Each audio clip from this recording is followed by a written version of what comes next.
happening at the Capitol. It's awesome. So thank you. I'll just open it up to Q&A. Yes, sir.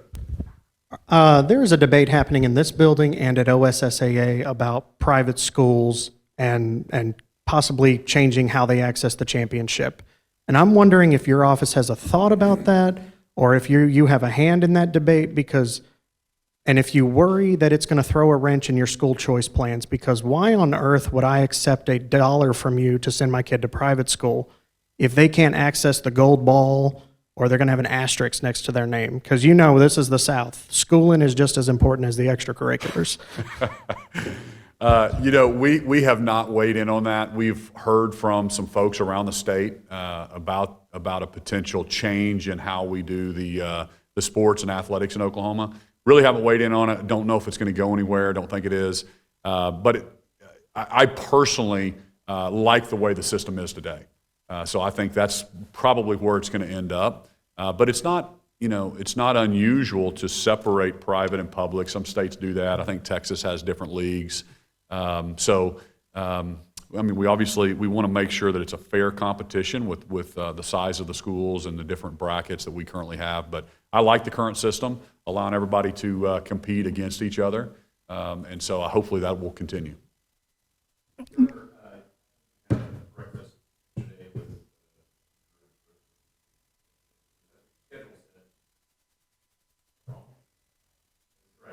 It was a meeting. It was going to be a breakfast, but we ended up having a meeting instead. How did that conversation go? Any update on the Senate has said for a year and a half that they were going to study the issue, come out with a plan. Sure, we were almost up to the Capitol on the first Capitol plan. We've not seen any plan.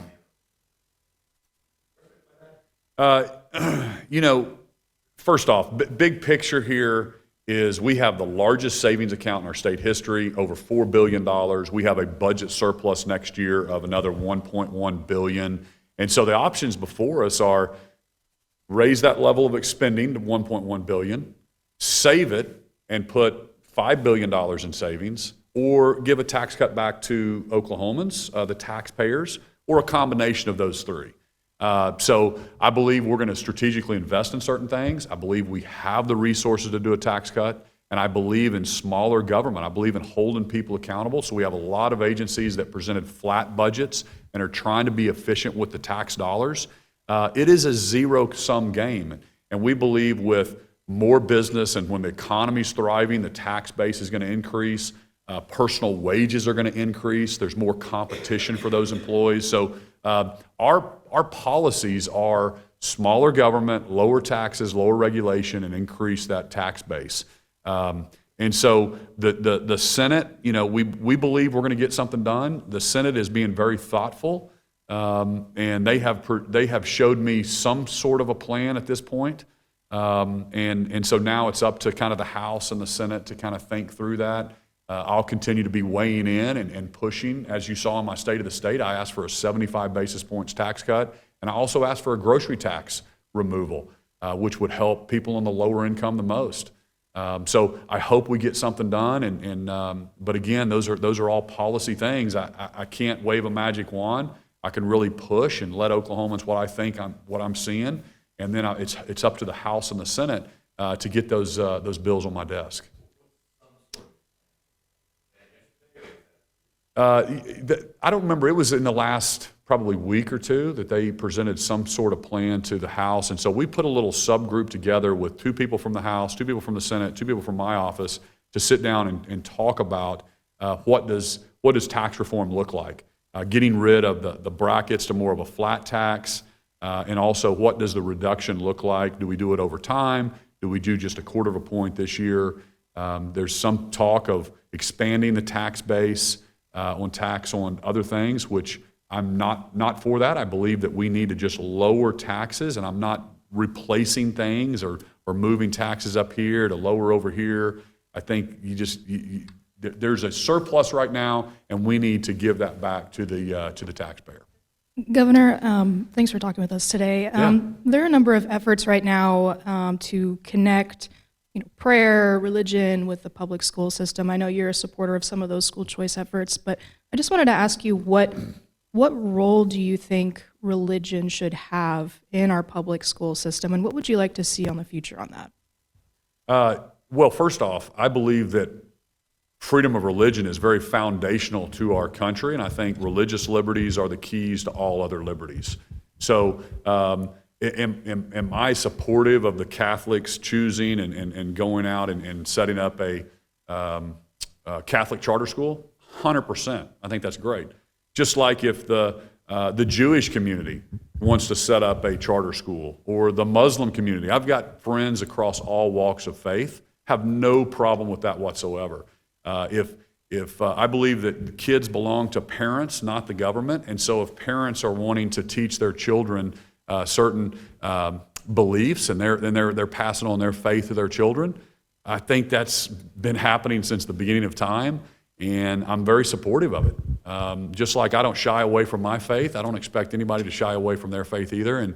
And that's the great thing about our country, is we are tolerant of every single different faith. The great thing about Oklahoma, we have freedom of speech, and I think it's a very, it's a very dangerous precedent when we start trying to suppress speech, or trying to suppress this religion, or saying I don't believe that, or I don't. That's what our founders guaranteed us in our Constitution, and so I think we need to protect that and hold on to it. And so in Oklahoma, that's kind of how I see things and what I try to protect. What do you make of the AG yesterday reversing and undoing AG O'Connor's opinion that would allow for taxpayer-funded religious schools? Well, I mean, I disagree with it for all the reasons I just said. I mean, but that's his job, is to interpret what he believes the law is and issue those type of opinions.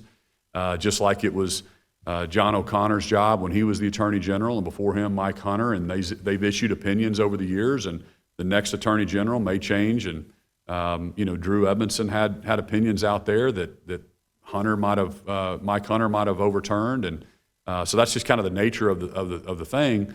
But again, the Supreme Court has talked about this. The Catholic diocese is moving forward, I believe, and not that there won't be a legal challenge of some sort, but this is happening all over the country right now. This is kind of top of mind as people are trying to build more schools, and we're for that in the state of Oklahoma. When asked by the Veterans Commission, I think it was yesterday or 2 days ago, you moved Chairman Robert Allen from the Order of the Purple Heart over to an at-large member. Was that to kind of squash any kind of pushback about him being an illegitimate appointment or anything like that? And do you have any plans to do that with the other two that are being challenged at the moment? Well, the answer, yes. The courts agreed with us not once but twice, but we did everything right. But we're not trying to do anything here except protect taxpayers' money. That's all I'm trying to do. And you've got a rogue agency that doesn't report to the governor, is not reporting to the legislature, really is not even showing up for board meetings, which is really disappointing. If the public understood, this agency spends $150 million a year. They've lost $21 million in some project in Sallisaw, Oklahoma, that they're asking the taxpayers to foot the bill for, and not a lot of answers that are happening right now on what happened. And again, I was very clear last week, I'd fire the guy in a heartbeat if I could. But this reports to a board and a commission, and they're going to have to make a decision and oversee that. But that's something the legislature, I know, is going to have to try to fix. Or that's the disappointing part about state government, is you got a bureaucrat that's trying to hold on to a job and not reporting to anybody, and I'm just operating within the system that the legislature tells us to operate in, and then the executive branch, we do the best job we can to try to protect taxpayers' money. Are you concerned? So now we've got the Pugue plan in the Senate, and we've got the McCall plan that just passed the House. None of these will meet what Texas and Arkansas are doing, but all of these lawmakers have talked about, well, if the economic conditions are better next year, we'll come back. But we're going to still be playing catch-up next year.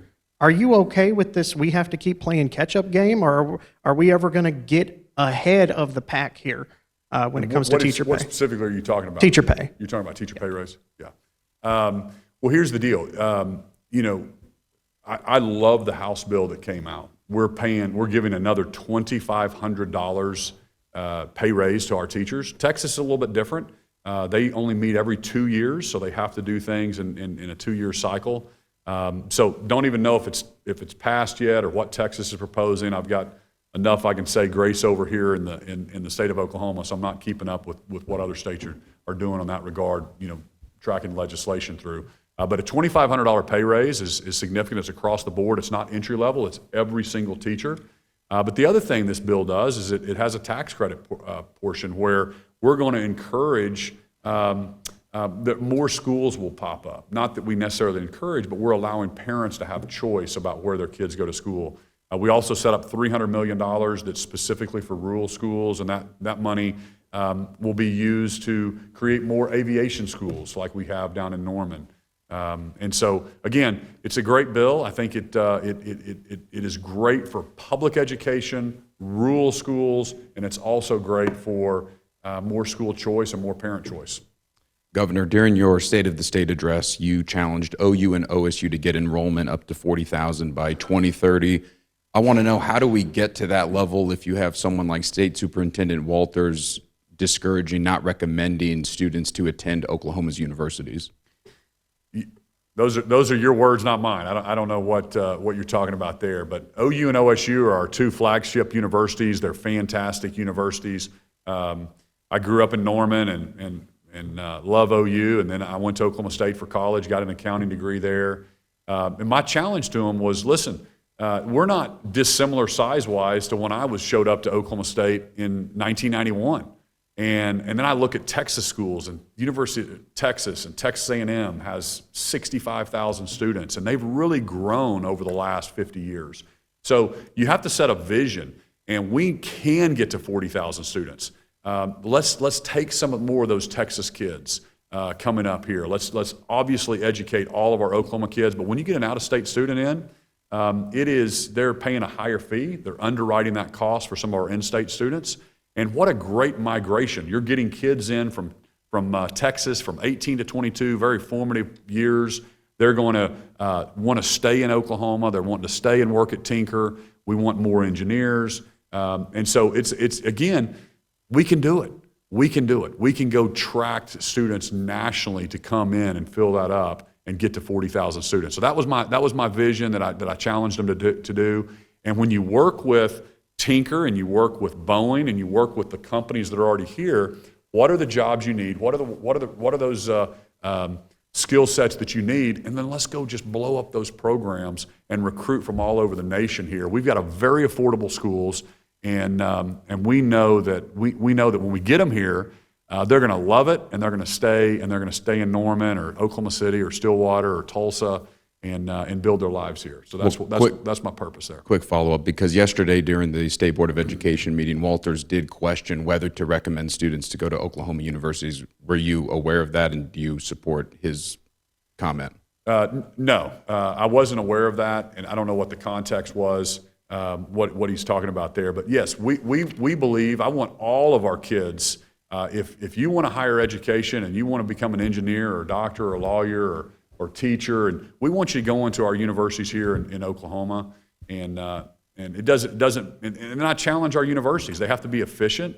I'm always concerned about the amount of debt that kids have when they graduate, so I'm always pushing to make it affordable for in-state students. That's also a huge goal of mine. I'm also talking to the universities and the regents about looking at their programs, looking at their tenure. That's something that I'm pushing on.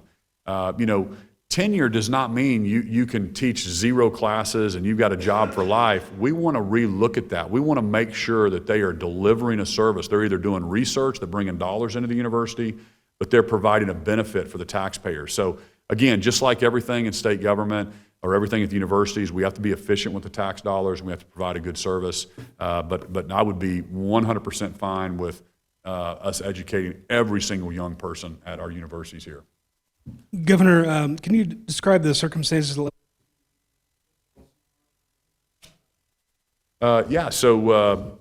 Pretty plain first meeting, shake hands and talk about all the great things that are happening in Oklahoma. It was good to meet somebody, a former president of another country. Earlier this week, State Rep Mark McBride had a bill passed out of committee that looks to limit the powers of the state superintendent. It passed. Would you sign a bill like that? Well, I need to know It specifics. limits the powers when it comes to accreditation status for a school. He said that the state superintendent was going too far with some of the rules.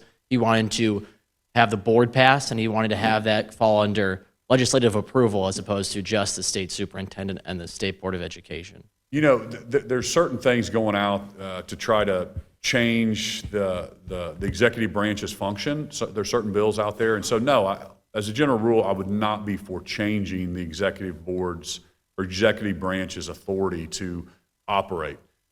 There's a clear distinction between the legislative branch and the executive branch. The executive branch has 30,000 state employees. It's a $22 billion budget. We're thinking about what's best for all 4 million Oklahomans. And the legislature has a very important function. They have to appropriate the funds. They're going to set the policies. But, you know, sometimes if you're, you know, sometimes those caucus politics are different than the executive branch. And that's why there's a distinct function.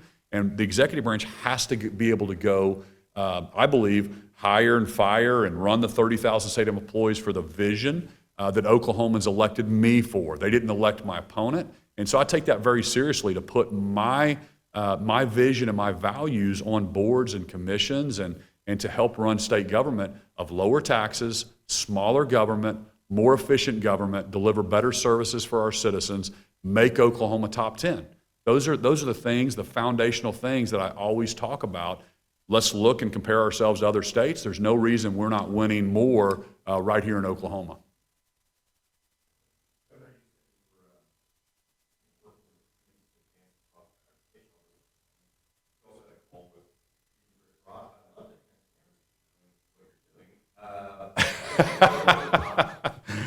Oh, man. Yeah, so Rick Brott is, he's a great regent from Duncan, Oklahoma. I put him on the board of OU maybe a year or two ago. He filled a seat. I can't remember who he filled, but he filled a seat, a vacant seat. It was out of Ardmore. Cawley, that's right. He filled Cawley's seat. So again, now I'm up to reappoint somebody to that 8-year term. I believe OU's 8 years or 7, something like that. Okay. So then obviously before I put someone on a board for the next 7 years, I'm going to have a conversation with them. And so that was the purpose, is just getting to know him. How's it going on the board? Are you willing to serve for another 7 years? Making sure we're still aligned on the values that I just articulated. And so everything checked the box. We want to put him back on the board for another 7 years. And I just encourage them to continue to dig in and challenge and push. And Joe Harris is the CEO of that university and president of that university, and he's fantastic. But he needs a board to help push him and help challenge him and help dig in and set up different subcommittees, whether it's looking at the Health Science Center or all the things that they're working on. And so you have to have smart business people that understand leadership and understand a financial statement, and have those folks help dig in to challenge and push the administration. And that's the purpose of a governance board like that.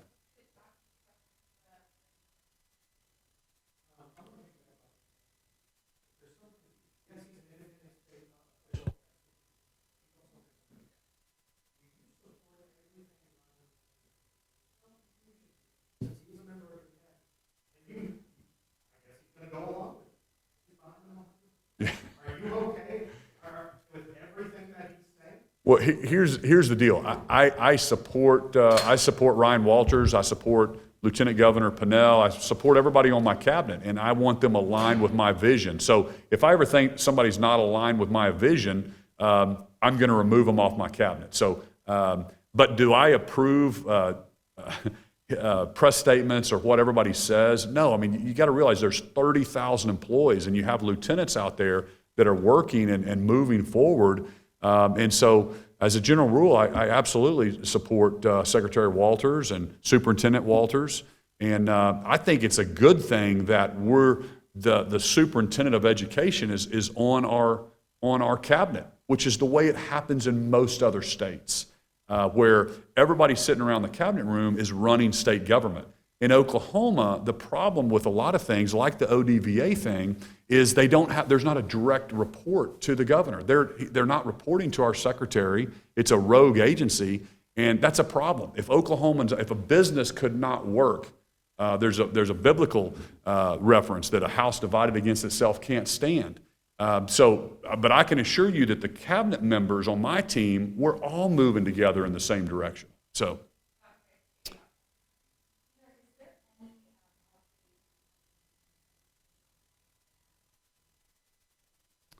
Yeah, so that is really, we're really, really close. And the last I talked to the speaker and the pro tem, that they were going to change the LEAD Act to make sure that Project Connect could qualify, which is really just taking it from 4,000 jobs to 3,500 jobs. The thing that is really important for you guys to write about and make sure that Oklahomans understand, the LEAD Act is $698 million, okay? But what that is, it's the quality jobs and it is the investment tax credit. So already in legislation, we have 2 incentive packages for companies that come. All that we did last year with the LEAD Act is we took those 2, if you have 3,500 employees and if you invest $5 billion, you would get X dollars. We just pre-funded that into a LEAD Act, and they can't double dip, that's all it is, and it would be paid out over like 10 years if they invested $5.5 billion, if they hired 3,500 employees in the normal course of business. We also did 2 kickers. So we increased the because it's one of the largest companies or one of the largest factories to be built in Oklahoma ever, the largest, and it was one of the largest in the country. So they did a 7.5% kicker on the 5% quality jobs, and they did from 2 to 3% on the investment tax credit. So that's how you came up with the 698. So that's a no-brainer. We could take that away, and the companies would still qualify for a large percentage of that over the time. The other thing they asked for is for some site work, and we all signed a letter saying that we would do our best efforts to help them with that site work. I hope we get this across the finish line. There's now some politics happening, which is really, really disappointing because we have a transformative company, a top 10 company in the country, or in the world, really, size-wise and revenue-wise, that wants to build in the state of Oklahoma. If we can just, ninth hour. And so my encouragement to everybody is let's not, if we win this, it's going to be awesome for Oklahoma. And then we can argue later, but we need to get this across the finish line. And that's what I'm working like crazy. But ultimately, the legislature controls those packages and those things. And I think it would be great for our state if we can get it done.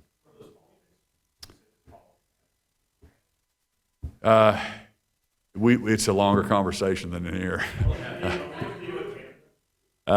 Yes, it's between us and Canada is our understanding, and so there's a board meeting. The good news about this one is we're going to know by April 1st whether we get this one. I mean, they're ready to go.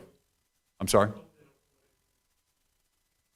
Hey, okay, I should say April 2nd. We'll know on April 2nd. There's not going to be an April Fool's joke on it. Thanks, everybody. See y'all next week.